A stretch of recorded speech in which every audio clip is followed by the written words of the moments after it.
Commun. Bonjour à tous.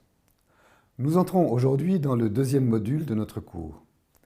Il a pour but de dessiner le cadre conceptuel et méthodologique d'une approche systémique de la question des communs. Les premières vidéos ont établi la polysémie de la notion.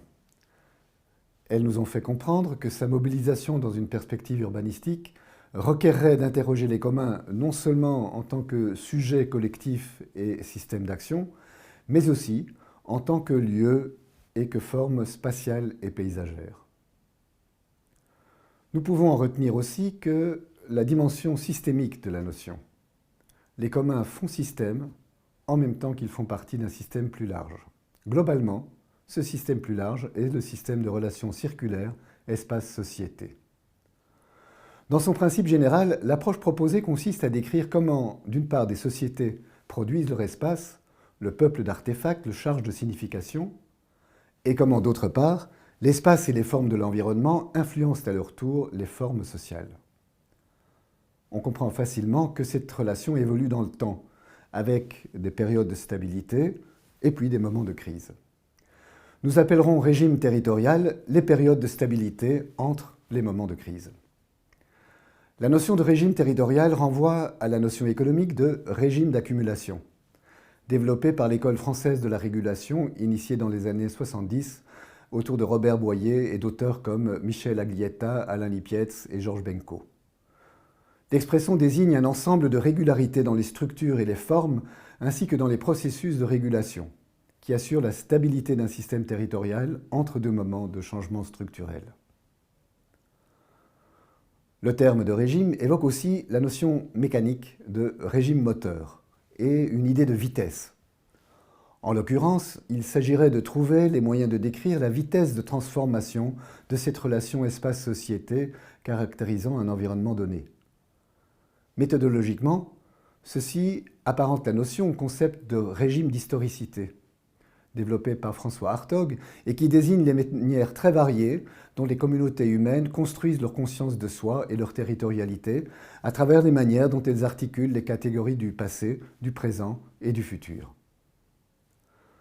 Tout ceci associe assez directement la notion de régime territorial à celle de régime politique, c'est-à-dire à des formes de gouvernement, à des modes d'organisation des États locaux, régionaux, nationaux ou des organisations publiques internationales. Même s'il est rare qu'il en ait la complète maîtrise, l'État, sous ses différentes formes, est en effet un agent de régulation décisif des jeux territoriaux.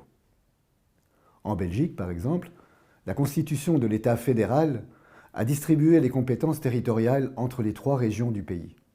Pratiquement, quand ça s'est fait, cela a profondément transformé les pratiques d'aménagement du territoire, rendant plus difficile une production et une régulation publique coordonnée des jeux territoriaux.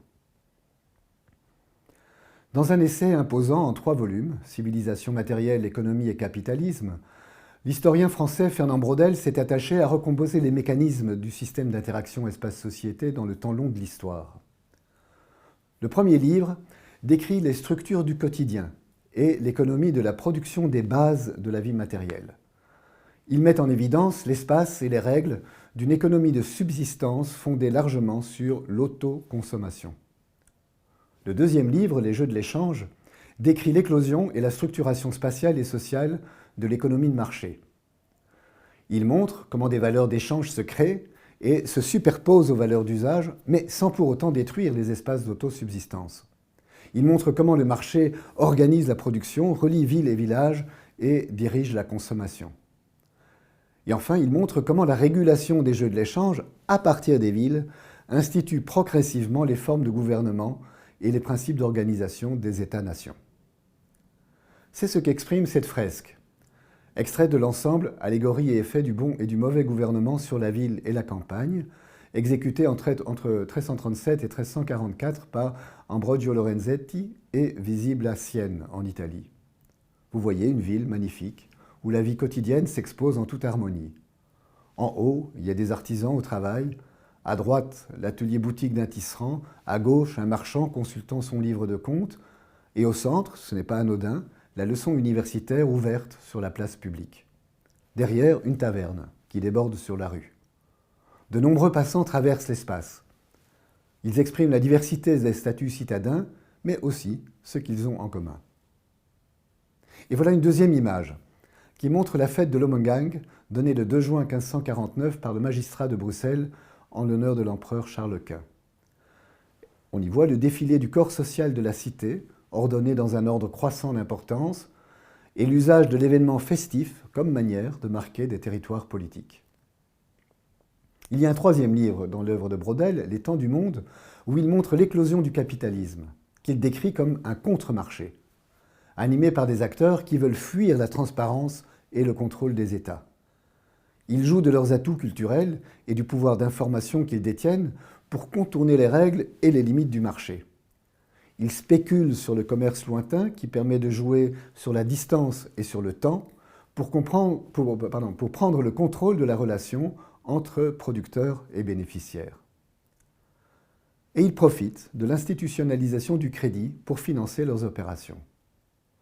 Le livre montre comment ces coalitions d'acteurs relient les marchés actifs dans toutes les régions du monde et génèrent un espace économique qui devient progressivement un système-monde. Plus tard, l'historien et économiste du développement Jean-Philippe Peymans a repris cette grille d'analyse en y ajoutant un quatrième niveau, qui est constitué par les acteurs, les infrastructures et les formes spatiales associées au capitalisme financier. Cette forme de capitalisme où l'échange ne se fait plus sur base de production et de circulation de biens matériels, mais sur base de la financiarisation et de l'échange de services immatériels. Cette référence braudelienne, complétée par Peymans, inscrit la notion de régime territorial dans une perspective historique et dans une perspective systémique. Dans la prochaine vidéo, nous verrons comment organiser une enquête morphologique dans cette double perspective. Merci de votre attention.